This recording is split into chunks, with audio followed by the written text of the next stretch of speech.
Can anyone catch them, do you think? Yes, of course.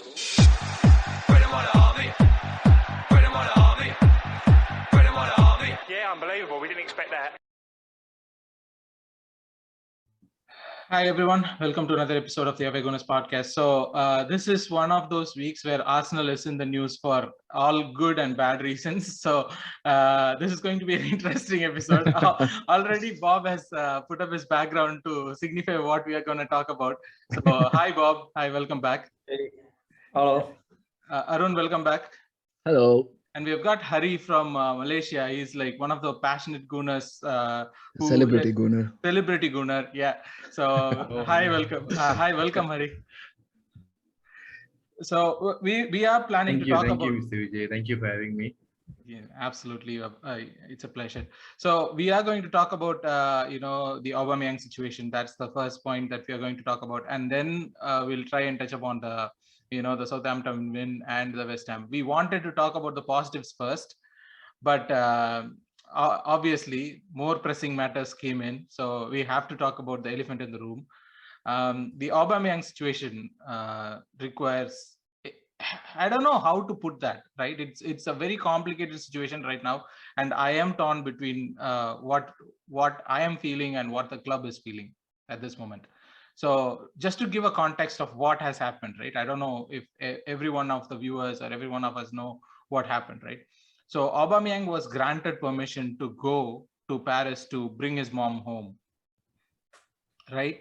And and he was granted the permission to be back to training on Wednesday morning, which means he has to leave France the previous night, right? But Aubameyang didn't leave on Tuesday night. He left on Wednesday morning from Paris or from France. I don't know if it's Paris, but from France. And he reached back before the training. But seems like due to some COVID restriction rule, he was not allowed to attend the training. And this is what started the whole, disciplinary action. And Arteta came out and said during the pre-match that he's being disciplined and all those things. He mentioned that it's going to start today. On the question of how long it's going to last, he said it starts today. Yes. So first question, right? This first question is like, this is all millionaire players. Hari, I'll start with you. These are all like millionaire players. Aubameyang is literally so rich. He has like so many Lamborghinis and stuff. He should have people handling all this COVID stuff, right? Like someone who knows the rule around him.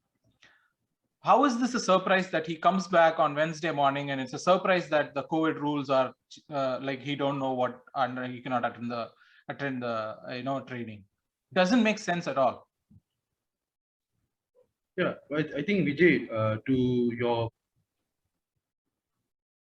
Sorry? Okay, so the problem is that the culture of the club is something that Auba has done for many years. Why I say that is because he knows that he's out of form. He's not scoring goals, and the fans are, I think few fans are against him. So this has caused some mental health. I don't say mental health, I'll say that some lack of confidence issues. So which is actually implementing in his day-to-day life. Like example, I would say that going to training late, or maybe he lost the dressing room. Some players are not looking after him because he's a senior player. Whatever is going on around the training ground. So all these things has affected him to do all this. So I think the reason why he's going, see, we have never heard that before this, that he's going off in between a match day to France or wherever he wants to go. He's always in London. He's always with his team.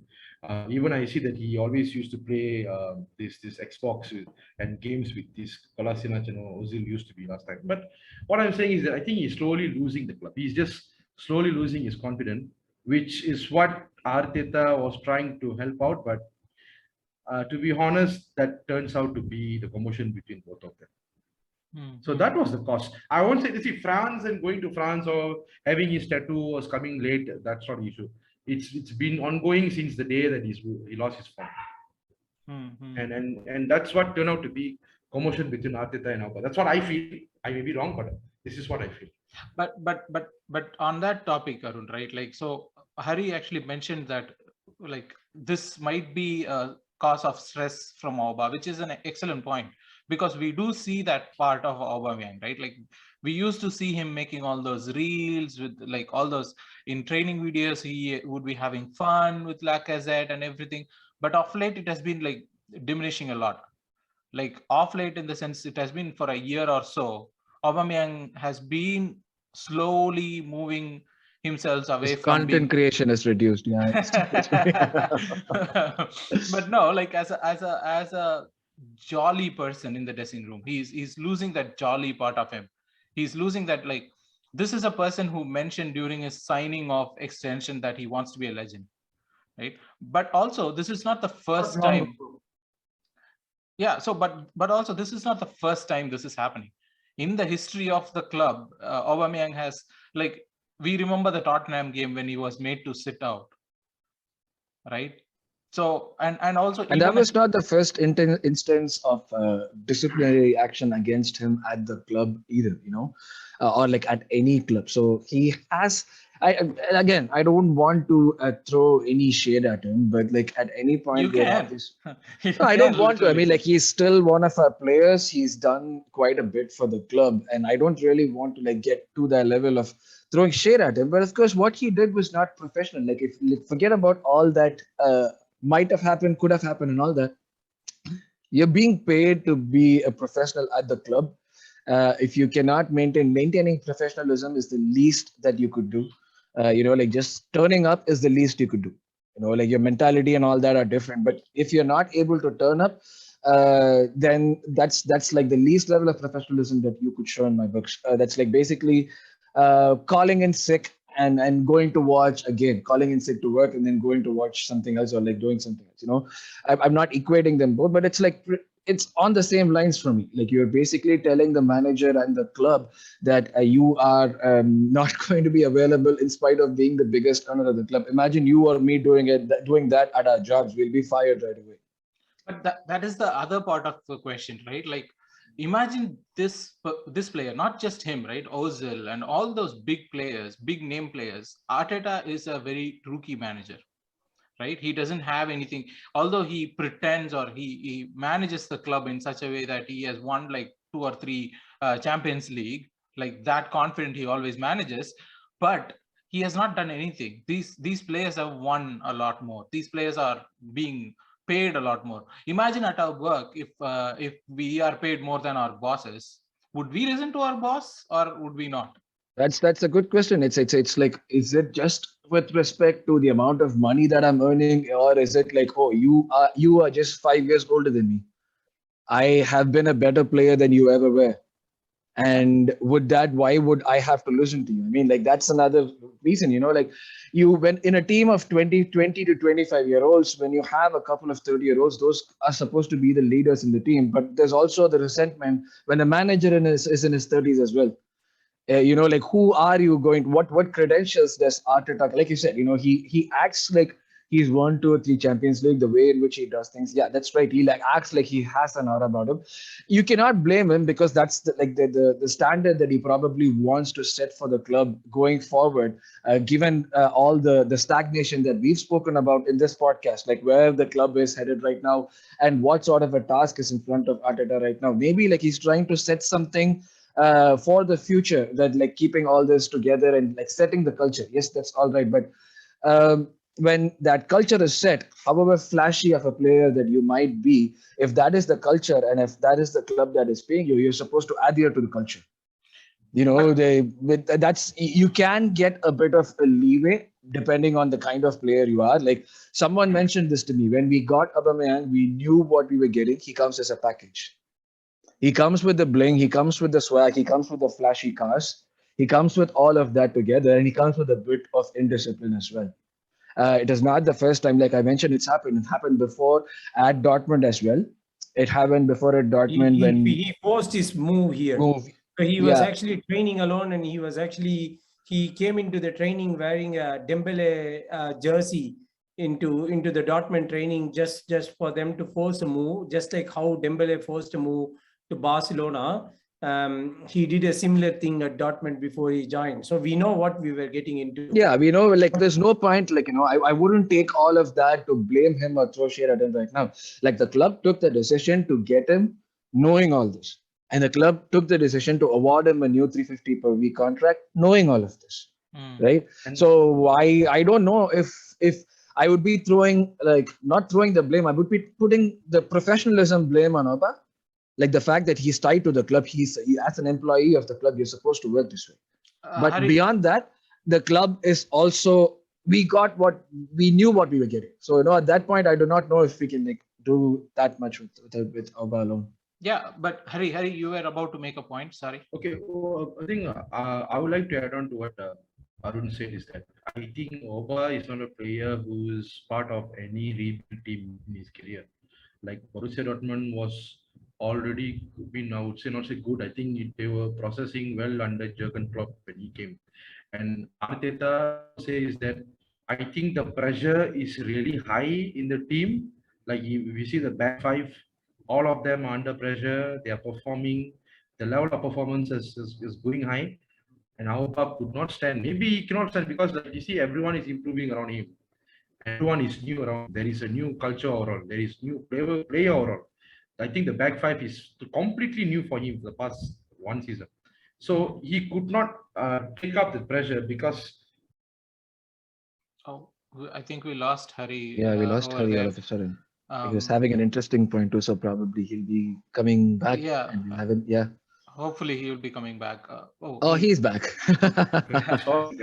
Hari, we lost you for a second there. Can you please continue on? Seriously, don't understand. Okay, right. Even the internet is behaving like Arsenal now. Let's go. Yeah, it's like our formula. So I think that Auba could not stand. He's not being improved. Like, you see, even I also had an issue with Partey. Like, who is he? Is he the same player that we bought? So I think Auba is not the person for the rebuild, and I think that's what is part of the commissioners, what Arteta is feeling.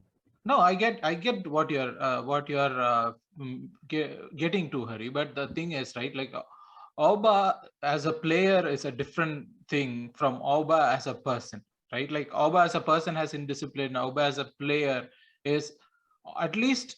I mean, he misses training, like Bob was mentioning. He misses all those. He makes all those things, but he has never showed that side before now. And also, he has never been a captain apart from his national team before in his career. So this is more like he wanted to be a legend. He wanted to be. It was genuine when he mentioned that there were talks of. I remember, like, when he did sign up, Righty even said, like, "Oh, retire here, be a legend here, retire." Yeah, and he genuine. I genuinely believe he believed that he could be a legend at Arsenal, because Aubameyang at Dortmund was a good player, but he would never be a Dortmund legend. Yeah. Aubameyang before that was a good player, but he would never be a legend at any of the clubs. No. So every player, like if you remember Van Persie, the biggest regret that Van Persie had was he could have become a legend at Arsenal, where he moved, he won the trophy, he made all those things. Yes, but at the end of the day, was it his regret? No. It was the fans' regret. No, it was his regret. It was his regret. He mentioned that he is caught between. Now, is he a Dutch legend? No, he's not. Is he a Manchester United legend? No, he's not. Right? Maybe he's a Sky Sport legend. but that's part. Okay, let's for a moment, right, Bob? Let's move away from Aubameyang for a bit, right? Like, let's talk about Arteta's point in this. Right, we growing up in Wenger era. We know Wenger would have come up with, "Oh, he's down with a stomach bug, or he's down with a back pain," instead of coming out and saying that this is a disciplinary issue. It might not be. It might be a repeat offense, right? But even in the first instance, where we, or at least to us as first instance, where Auba was left off in the Spurs game, he came out and said it was a disciplinary issue. See, I think this whole thing would have been the tip of an iceberg. If I look back at the turn of events which has happened, first of all, it's very unfortunate that it's happening. I have a reference about all the recent captains that we've had at Arsenal, and then the curse with not proper having a proper end to their captaincy and all those sort of things in 10 years. So it's very unfortunate that we find ourselves in this shit again, you know. I mean, in a brand new season when there's so much of things to catch up. But basically, I think what Arteta has come out with, it's interesting because probably, as you said, you know, Wenger would have actually dealt with differently. He would have, we know there was a big bust up at the time when Wenger was at helm between Van Persie and Gallas, and there would have been so many other instances of burst ups within the teams, but it wouldn't have come out. Yeah, I mean, so many of them, right? Szczesny caught in the shower smoking.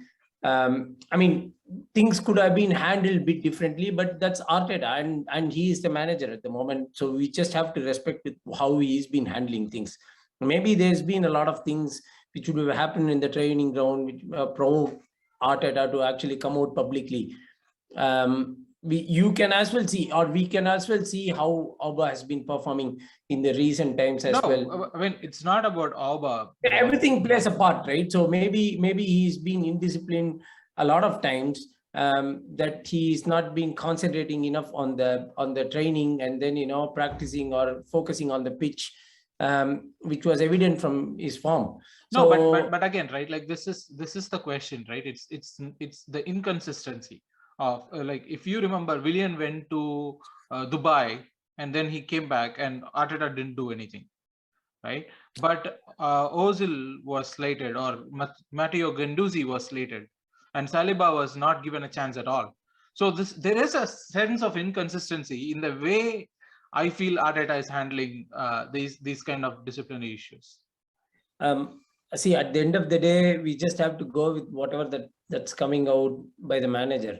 And as long as he's going to be the manager, I sort of trust him in that decision, right? If he is publicly throwing Auba under the bus, then maybe there are, you know, bigger things happening at the back that we are not aware of. That's how I chose to see it. Maybe, as you said, you know, he's actually playing different things to different people. He might not have done this to, say, suppose if Tierney had done this, he might not have handled in the same way as Auba. So all these things may be different, but I choose to see that it's a manager at the end of the day, and his position commands respect, and Auba is not actually sticking to it, which makes us to strongly back the manager. I mean, me personally in this regard. Hari. Before that, I want to ask all of you guys a question. Sorry, Vijay. Bob, you spoke about respecting Arteta's way of doing things right now. Wenger would have handled things differently. Like, fans are always like, you know, easy to jump on these things and judge and start like spitting out stuff. And I'm pretty sure all of us are like, you know, like, will do the same thing. But is there a right way for a manager to handle this? Is there like an Arteta way, a Wenger way, a Ferguson way? Because Ferguson, he's probably the most decorated manager in all of English football. He had a very different way of dealing with things. He threw his boot at Beckham. Beckham came with a scar. For the next game, he was booted out of the club. You know, that was one way of doing it. It was not a bad way. Ferguson went on to win more trophies after that. He won a Champions League as well. Wenger had his way of doing things where he would do it differently. But is there a right way? Is there, like, could we put any blame on any one manager? Because it's also the club at stake. Your player is at stake. You have to look good for the press. Is there one right way to do it? Or is it like there is no template of sorts and this is the only way that has to be done? Like, there is no one ring which fits all. You're never going to satisfy everyone, right? You're never going to be like a piece. And every personality and every egos are different. So look at Emery, or look at anyone who's been handling in PSG. They first look for a candidate or a manager who can handle all the egos more than the game. That's how they look at players. And as long as the players have the respect, or the manager has the respect from those players, then that's the first stick that PSG would do. Emery didn't stick for long. Tuchel didn't stick for long. Tuchel did a wonderful job there. Still, he didn't stick for long.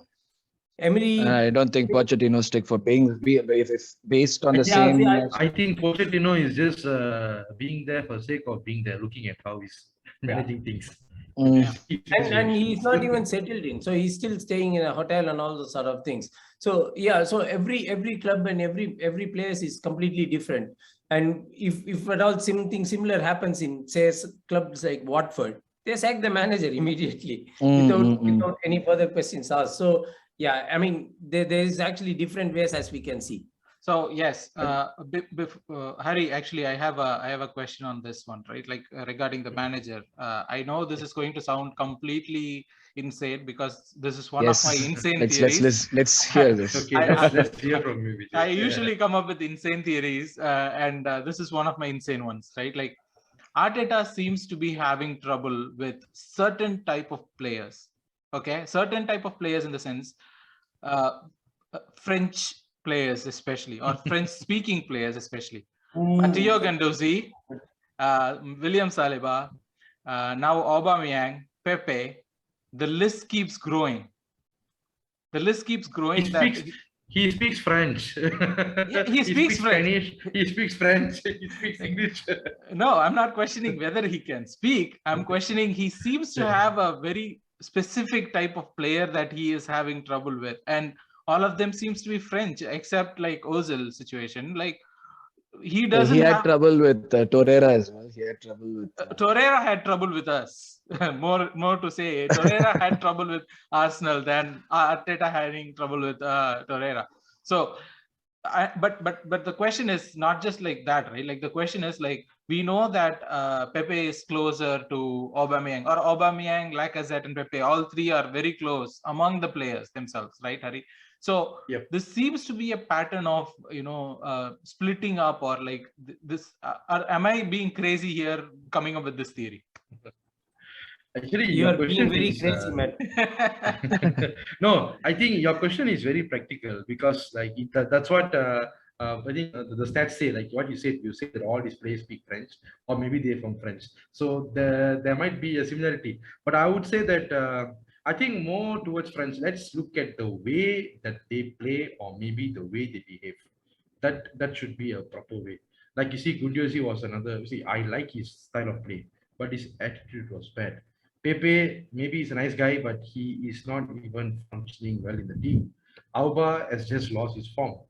Again, like what Arun said, I just don't want to go against Auba because of what he has done, or any players who have done for Arsenal, except for this Mustafi Koscielny, which I will never forgive my entire life.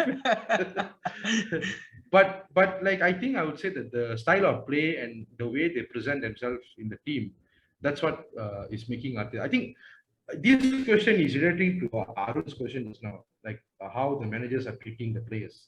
Sir Alex Ferguson, Wenger, Pep Guardiola, Jurgen Klopp, they want to give importance to the club more than the players. That's the only way they want. If Mikel Arteta is like that, I don't know. Again, I think we have to give him some time. I don't know how much time we can give. But he wants to form a culture that is very strict and every player has to raise his bar. That's what he wants. I can clearly see that. And that's what we want as a fans. Yeah. That's what we were missing. Pep Guardiola transfer listed Bernardo Silva at the end of last season. Now he is their best performer. Yes. It doesn't matter what you are actually thrown under, how you get up and then how you recover does matter. And that's your attitude. Actually, very good point, Bob. You brought up a very good point. So Arun, there has been news out today that Aubameyang has been removed from captaincy. So it's better for us to discuss where we go from here, right? Like, I mean, we want to wrap up this discussion because we have been going on about Aubameyang and the situation for quite some time. So where we go from here, Aubameyang is removed from captaincy. For a player, that is a very big blow, especially for a player with an ego like Aubameyang. That's a very big blow. And he is already in a very funky form. So where does he go? It depends on him. But where does Arsenal go? Because we are out of strikers. From players' perspective, right? We are having Lacazette, who is almost end of his contract, and we are having Eddie, who wants to go, and then we have Balogun, who is a young striker. So, from a striker's perspective, from a player's perspective, what is our solution? Like, if Auba throws his towel, he says like, I don't want to play anymore. I'll like to look at it through two ways. Okay, so the first one is the easy way, which is basically like blaming the club for everything that's happening, blaming the players, blaming the manager, and like thinking that it's all doom and gloom, and we are going to nothing's going to work for us this season. We are all dead. That's one way. The second way that I see it is this is a part of. I wouldn't like to call it a process because I have not seen like too much of the process yet. But if based on what they're talking about the direction that the team wants to take in terms of moving forward, in terms of the profile of players that we're trying to get, this seems to be a situation where we are probably in the worst of the transition mode, if I could say, because the player profiles, even the players that we are being linked with, is all in the range of 20 to 25. Now, the advantage of having all of this in range of 20 to 25 is that they are going to be fearless. We're going to see like probably exciting football on the pitch if the manager is up to it, of course. The disadvantage is that when things go south, there's no one to bring them back up to par. That is very important because that has not been happening on the pitch even now, in spite of having the senior players in the form of a Xhaka, though he was not involved a lot, a senior player in the form of a Partey who has won a league, a senior player in the form of a Lacazette or an Aubameyang. So if we were to call these four as the senior players, in spite of them being there, the us coming back when we are down is not happening. It's not being an easy thing. So I don't know what that says about our current leadership group, if we were to call them, because these are the most experienced people, the ones who play more often, and the ones who are supposed to be guiding these players, right? So I think the decision might be a good one. But what I would like to see right now is for the team to name someone as a captain. Captaincy in football is very overrated. I think I've already I know your points on captaincy. Yeah, so it's very overrated. The only job that the captain has to perform on the pitch is basically making sure that when things are going wrong, just pull things up. You're not a quarterback. You're not going to be like putting pinpoint. You're not getting instructions. Nothing of that sort. You're not like maximum what you can do is putting the attitude of the manager on the pitch. If these guys are not able to do it, we need to start thinking about the future. This should be the time when you should be thinking about the future and the transition for the players, right? The players are not going to be in a very good state of mind. But I don't think it's going to be very sudden because this has been happening over time. Aubameyang and his antics are not new. He's been out of form for 2 seasons. So all this has been gradual, and knowing these players and knowing what has been happening, I think they'll be in a decent state of mind to handle it just because it's been brewing for a while, if I could put it that way. So I do not think if this is going to be as big of a blow that we make it seem. Of course, it looks funny. It looks like we're running a circus. All or nothing is going to be like amazing. Yeah, all that is there. But beyond that, for a club and for all or nothing is guaranteed a BAFTA. Guaranteed after 100%. And like I feel shafted. I don't know how we sold it for just 10 million. We should be getting 25 million at least for that. Like we're basically like airing our dirty laundry, and the laundry is just getting dirtier every day. So give them a 3-year contract. Yeah, you should give them a 3 years. Do it every season. It's more spicier than keeping up with the Kardashians. Yeah, like it's going to beat Squid Game. I'm sure of that. So that's the thing. Like when you're going through all this, I think the players would also have some sense of all of this coming to a head at some point in time during the season. Okay, so let me put it this way, if I can just finish my point. Yeah, I know I've been talking a lot. Just one point would be like the next captain that I'd like to see, even if it is not a big thing, it should be a statement. It should show players like there is someone within the current group who's not about 30, but at the same time who's good enough to lead them and is being seen as the person to be the captain and represent the club for the next few years. By what I mean by that is that I do not want to see a captaincy group of Lacazette, Xhaka, and Holding as the news is coming out. That's the last thing I want to see. It makes no sense to me if those guys have not been able to make an impact or make any changes so far this season. I would have loved to have David Luiz as a captain. Yeah. Look at the impact that he created. As stupid he was on the pitch, off the pitch he was amazing. So like these are the kind of guys that I do not want to see. If you ask me for a current captain candidate, I do not know. I do not have a name in mind. You cannot answer the question before it is asked, Arun. I was supposed to ask that question right now. Okay. But let me tell you one thing. We will be surprised. but again, right? So Hari, I'll start with you, right? This is the question that I was getting at. Is like there is one thing as whom we want to be a captain, and there is one thing who would be captain, who would Arteta make as captain, right? So who do you think Arteta would make as captain? Okay, to answer this question, I think just 1 hour ago in the WhatsApp group, I and Arun I have been talking about like what is so nice about Saka to be in the limelight. What has he done to us? The reason why I'm saying this because every single time, whether is it Arteta, Emery, or Wenger, Saka, Saka, Saka. Why? What has he done? What has he done which I never see or you all never see? What has he done? Okay, I don't want to go into the, but I would say like what Arun, please give the back five. Any one of them is fine. The back five are completely Arteta players. If one of them is fine because they are for the future. And speaking about how are we going to go now after this post this Auba traumatic and all? I still don't agree with Edu being our director of football. Seriously, no. Because I still feel that for Arsenal level of football club, we should have a very experienced and a very influential football director who can change the front five now. The back five is already good. Arteta's players. Because the only person who I blame of this is Arteta. You forget.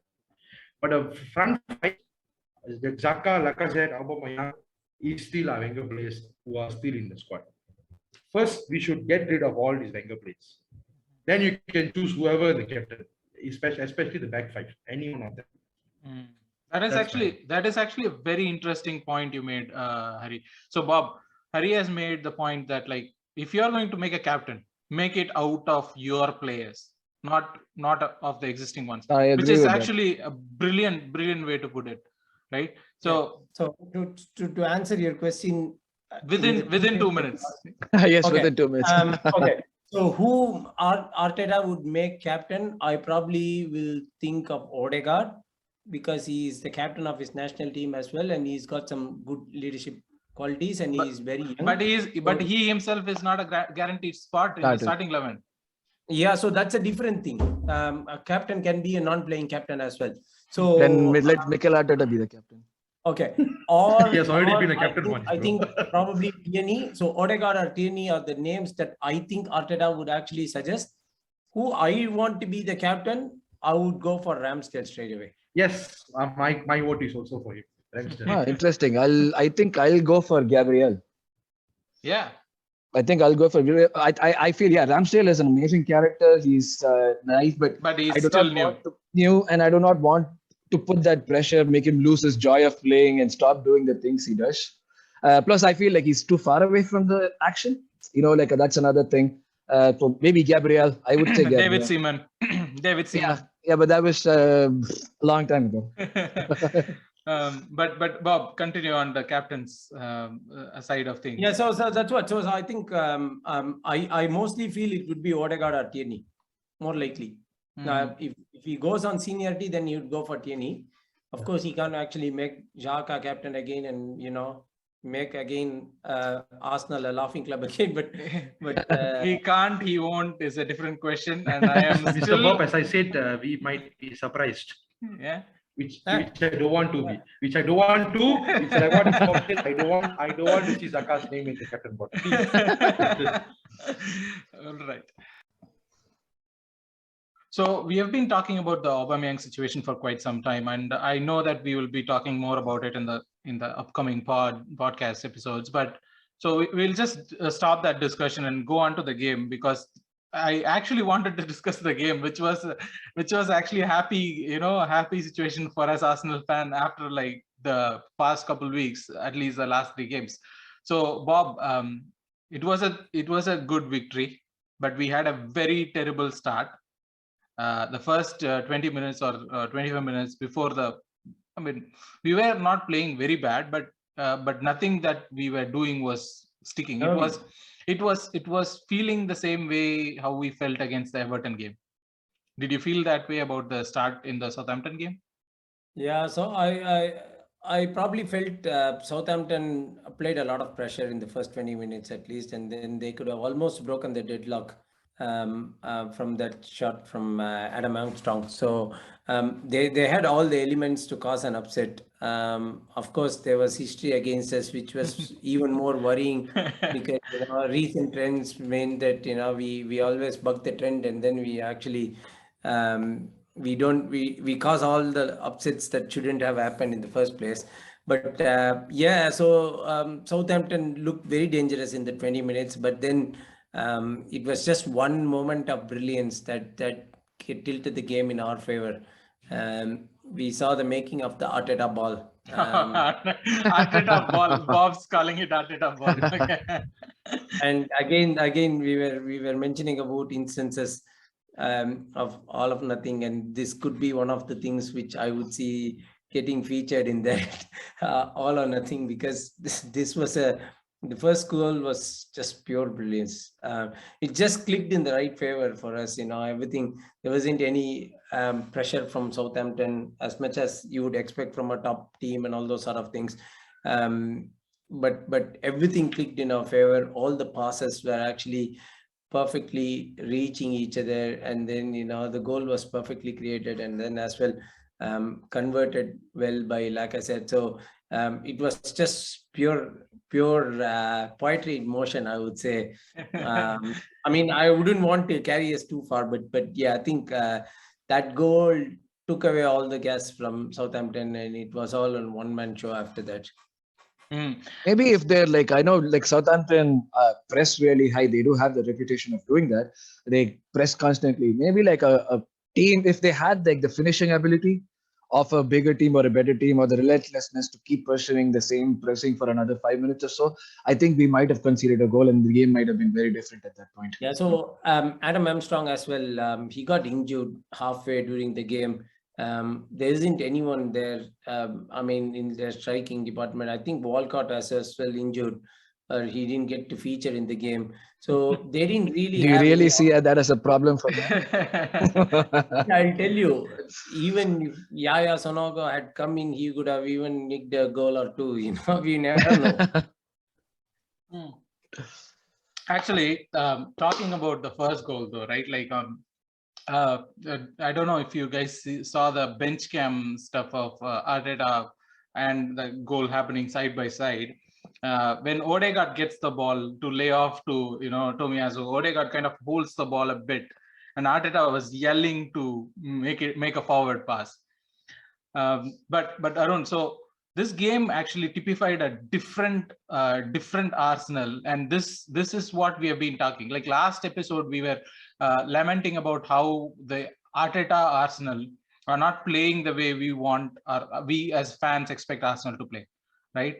Where we go to the we go through the wings, and all our upfield passes are through the wings, or upfield motion of the ball is through the wings.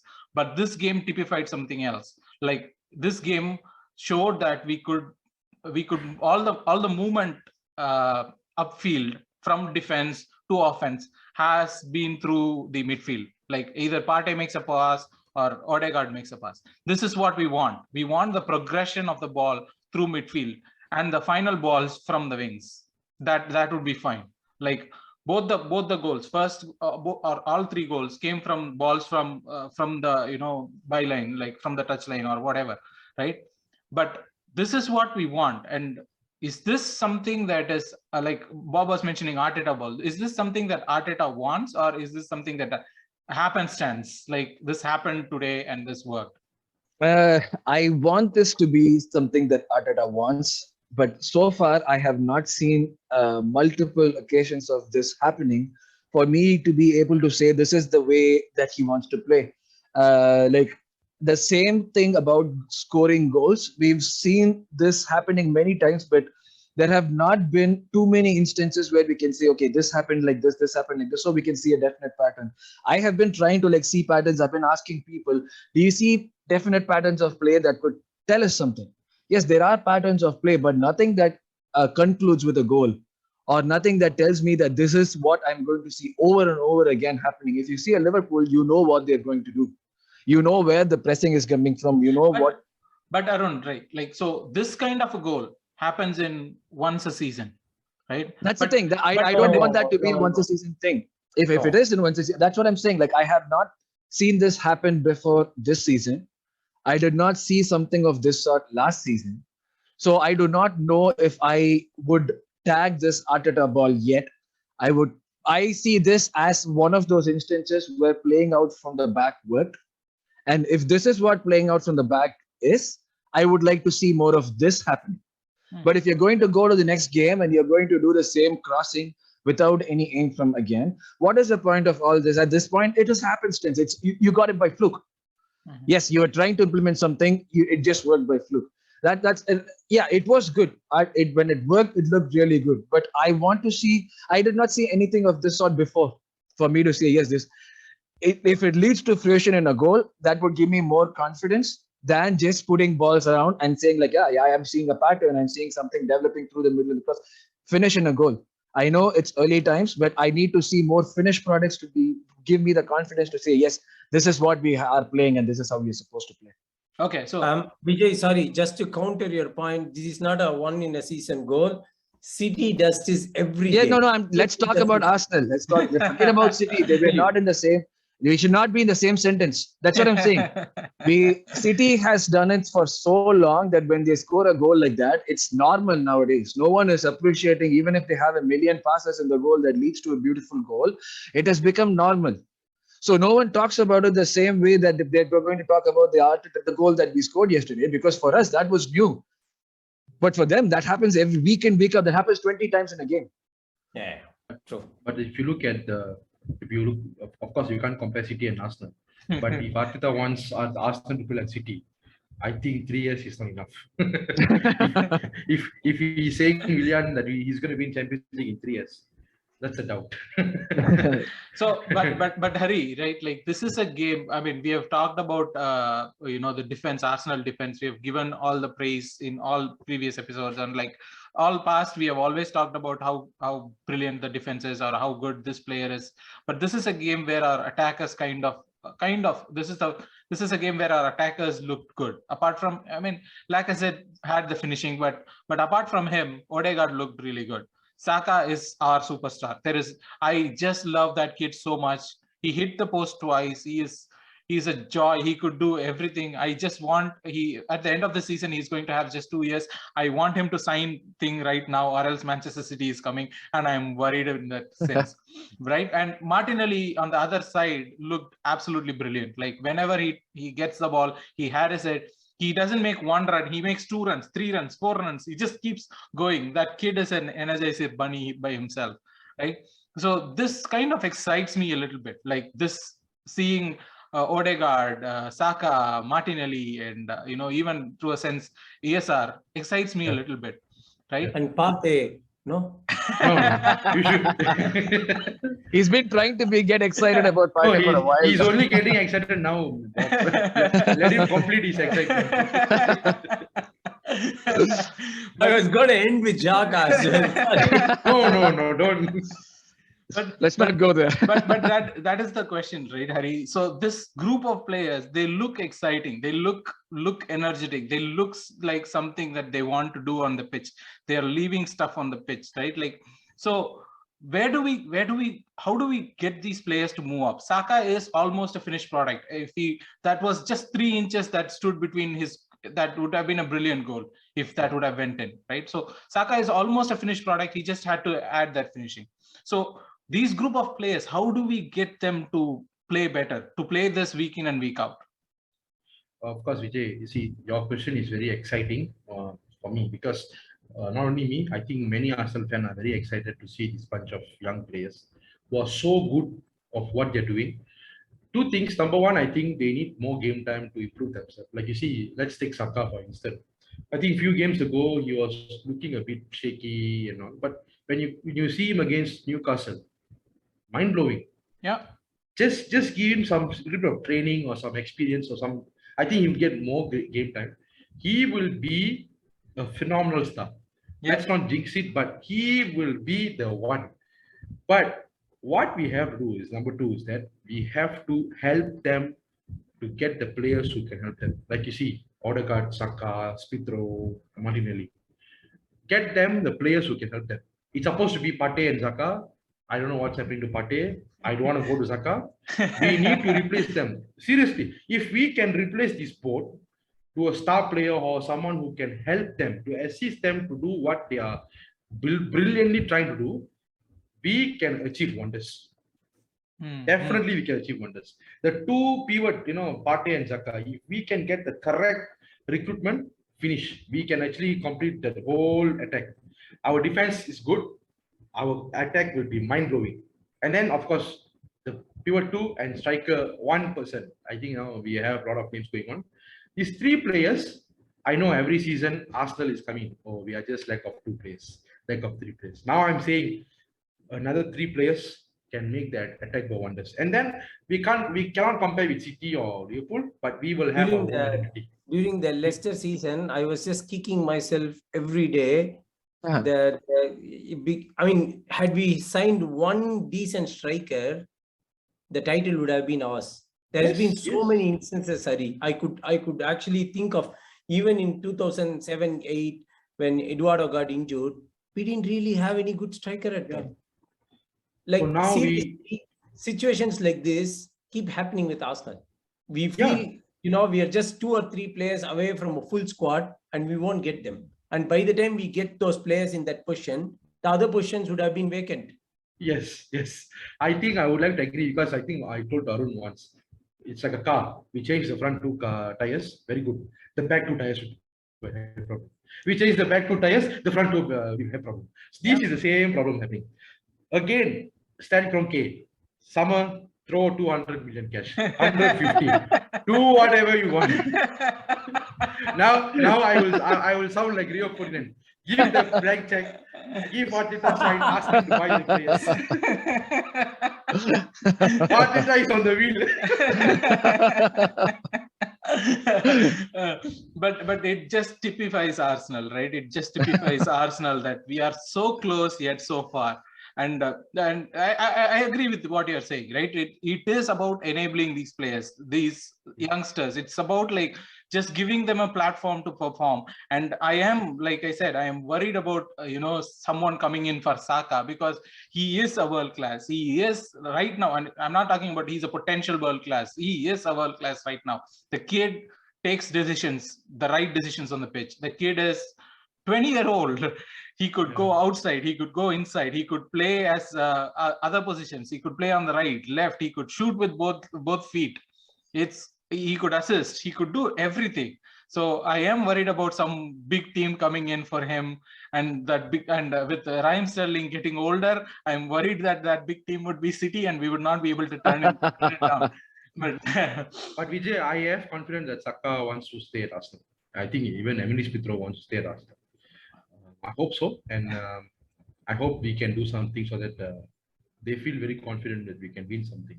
Yeah, I really hope so too. But okay, so let's put this into context and let's finish the discussion about Southampton, right, Bob? So for you, the Southampton win, what does that mean right now? That we can score from a headed goal by a headed assist. So that happened twice actually. So that was something which was very And Katie's ball control, you got nothing to say about that? Tierney's ball control. I mean, it happens.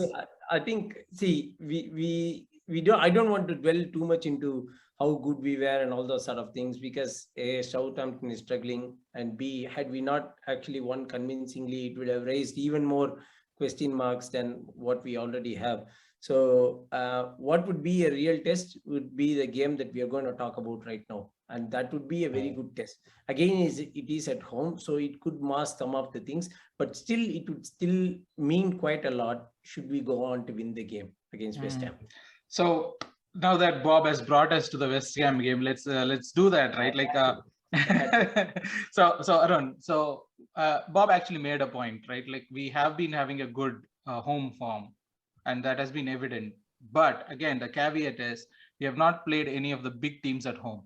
We have not played a City at home. We have not played a United at home. We have not played a Liverpool at Chelsea at home. We played Chelsea at home, but we lost that game. So, so we have not this home form. Whatever we are speaking is with the caveat that we have not played any of the big teams. And the away form that we have been worried about is again with the caveat that we have played the big teams away, right? So this would be actually a real test for us playing West Ham at home, because they are our direct rivals, at least at this point of time, which I am getting really frustrated to say, but that is the truth, right? Actually, they would be frustrated to say that we are their Yeah, the rivals. rivals. Yeah.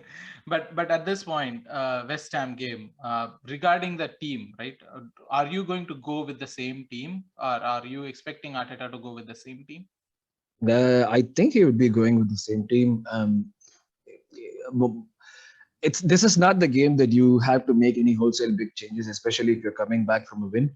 You need all your experienced players, the big players, to actually perform. And though we have only maybe like 3 big players right now, 3 experienced players in Xhaka Party, and like I said, you would want all 3 of them to be there and be at their best, because like these are the games.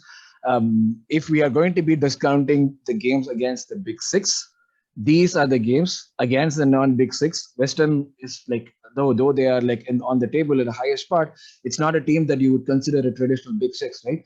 So these are the games where you're supposed to not drop points and pick up the points. Otherwise, there's no logic behind discounting all those big 6 games or like writing them off.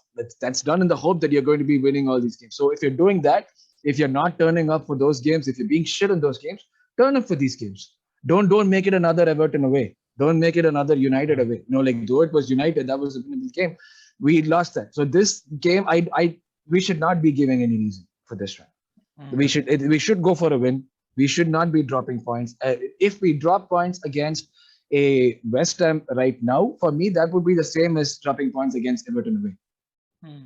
Okay, so Hari, regarding the striker options, right? We are out of Aubameyang, so we have only Lacazette, and we could say we could play other players and stuff like that, but we are out of striker options. That is the bland truth. And Lacazette is not in a great mood himself. Like if not for that shot that led to a goal, being the first shot that he got out of his feet, he was struggling in that game. There were a couple of instances where he could have scored, where there was a great ball from KT that he kind of rounded up and he gave up shooting.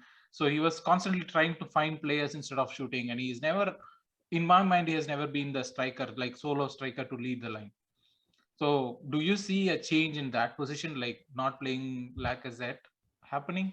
I know we want it to, but what is expected out of it? See, to be honest, I think like what Arun and Bob said, we will go with the same team. And one good thing is that we will keep the momentum. Second thing is, if Lacazette is there, we have no options. I personally would love to see Edin Ketia and Balogun, of course, regardless of their contract issues or Balogun. You see, Balogun has been the player of the month, or he's been scoring in the under 21. Like you said, we have a young team. Why can't we give him a chance if we have Lacazette beside him? But I don't think so it's going to happen. But if Lacazette is playing, we have no choice. I think Lacazette is the only player, or Nketiah is the only player leading the strikers. But in this thing, I want to tell about 2 things. Number one, if Arteta is trying to play the play out from the back, okay, fine. But if you can't do that, why can't you just play like how you played against City in the FA Cup semi-final? That's how Chelsea played in the Champions League final. Arteta is capable of it. Why he's not doing that? Why he doesn't want to use another tactic to win games? It's a question. Like maybe any of you can. No, for me it is about like continuation, right? Like this is a process that he wants to do. I don't want to throw that word around, but he wants the team to evolve into something, and we don't have a game like we don't have a game that is so important. Like we are not into a finals for us to game manage instead of future manage. Like this is how I want my team to play, versus I would play this way for this game because this game is so important, right? Because we don't have anything like that. We are not in any finals. We are not in a Champions League. We are not making any progress. This is a weekly process that we have to go through, because this is something for the future, right? Although we might say, oh yeah, it's 3 points is very important and all of this. Yes, it is important, but also it is important that how we play, it should be continuous. And this is a very young team. This is not a team of superstars who could change tactics, who could understand different things. We see that when Odegaard, like a couple of weeks ago, Odegaard was not playing well. Now he has scored in 3 games and he's looking really good with a run of games, with a continuation of how things are going. This is how young players are. They want a continuation of the game. They want a continuation of the plan. They don't want to chop and change. So I think this is kind of a situation where it's more like we don't have anything to play for this season except trying to get as close to top 4 as possible. So Vijay, I think like so it's better to develop a team rather than just go for the points. But the question that you asked just now regarding striker, if we don't have Lacazette performing, I think we should ask the midfielders to score goals, but we simply cannot ask them. We should have the platform that they can go. Like you see, if Smith-Rowe is fit, I hope he's fit. He can score goals. There is a gameplay that he can score goals. So I hope that we can achieve that. If midfielders can score goals, we can win something. Not only this game, other games as well.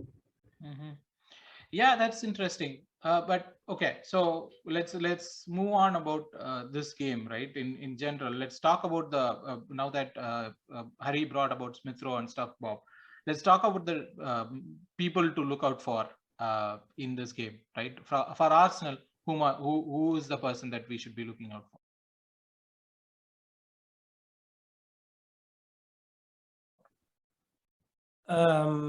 As in any Arsenal player who would significantly make an impact? Yes. I probably feel Odegaard would continue his form, given that he's been creating. He scored in his last 3 games, so I feel he would be very pivotal against West Ham. So would be Martinelli and Saka on either flanks. So they would actually form up the attacking trio, and then they would try and force West Ham into dangerous positions and then probably create an openings. That's what I feel for Arsenal. And for West Ham, I think, it's obvious that Mikel Antonio would be very tough battle for Gabriel and White to face, because he is physically very strong. So you got to be very careful in dealing with him. And if we are actually giving him a bit of space, he could just pounce on it. So is everyone there. So there are some very good players. Incidentally, West Ham came back into form after their last home defeat against Arsenal last season. Although they lost the game, they showed more promise than what Arteta was trying to do. And in the end, they've been pretty consistent in their form, and that has actually helped them come into the Europa League, and now they are into the knockout stages as well. So we have to be very wary of them. As much as whatever that we laughed at David Moyes in the past, he's set up a very brilliant team who is very compact. They don't have really big names, but they just step up and they perform to the levels that they should. So Soucek, and then Bob, I'll hold you there, right? Like I would go around this group for the Dangermen, because I guess you're going to say most of the West Ham players, and that is going to deprive options for Arun or Hari to add on. So Hari, who are the Dangermen, as we put it, for Arsenal and for West Ham? You see, I think like what Bob said, we have different names. The West Ham squad, who's been on form. There is only one player that is not in form, which is Michel Antonio. Maybe this time he will be the danger man, and he is like the fox in the box when it comes to our team in our play. And I hope that since we have a better defense now, we can try to overcome that. He and then also the Benrahma would be a very big threat. But I personally feel that we can win this game if we can follow that form and the temperament we have. I think our Odegaard and Smith-Rowe, and also even Tomiyasu, Saka can be a great pleasure to make us win the game. Okay. Arun, who are your danger men? From West Ham, Mikel Antonio. He's a pest. He uses his body really well. Like you see him, and he doesn't look like a 6'4" guy, but the way in which he uses his body, it's annoying, but at the same time, it's very effective. We did have trouble against them last season when we played the 3-3 draw and all that. So Mikel Antonio is going to be a big problem. Another person is going to be Declan Rice. They have a really good midfield, and with Rice, like they have one guy who can do probably two people's work, and he's got an unbelievable, engine. So those two probably, along with them, Ben Rama, like Hari said, those three would be my danger men. So from West Ham, and from our side, I would like to counter that, Odegaard has to be at the top of his game this time. That's very essential to basically like make sure that Rice doesn't do anything more than just being like a defensive midfielder. So that's a very important thing. He shouldn't be like an enforcer. We should stop him there. So that's very important. So Odegaard has to be at the top of his game. I want to see Martinelli perform well again. I want to see more of Martinelli. I've been we've been critical of him, saying that he's not dribbling well. He needs to earn his place in the team, and he's putting in performances that look similar. Plus, he seems to be the one playing with most intent most of the time. So I want him to have another good game. Most importantly, it's going to be Odegaard, Martinelli, and probably Gabriel, who have to be at their best for this one. Okay, awesome. So let's do the predictions. Let's go around and do the predictions for the game.